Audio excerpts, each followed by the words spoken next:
Au lendemain de la profanation du cimetière juif de Quatzenheim, faisons un point sur l'enquête en cours. Qui a pu commettre ce délit?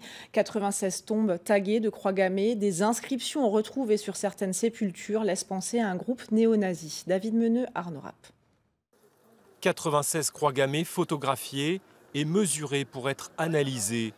Les techniciens en investigation criminelle ont passé plusieurs heures hier à faire des relevés sur chaque tombe. De toute évidence, la profanation est l'œuvre d'au moins 2 auteurs. Les croix gammées ont été peintes en bleu et en jaune, mais surtout, la manière de les dessiner est différente. 2 inscriptions font par ailleurs référence à la mouvance néo-nazie.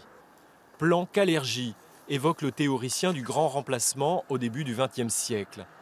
Un peu plus loin, Elsässisches Schwarzenwölfe, les loups noirs alsaciens, rappellent un groupe terroriste qui a sévi dans les années 70 et 80, auteur de plusieurs attaques à l'explosif.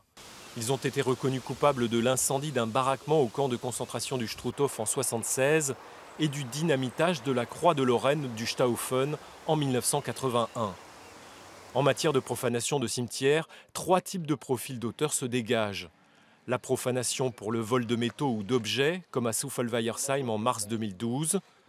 Les jeunes désœuvrés et pas forcément politisés, comme à Sarre-Union en février 2015. Et puis la profanation néo-nazie, comme à Herlisheim en 2004.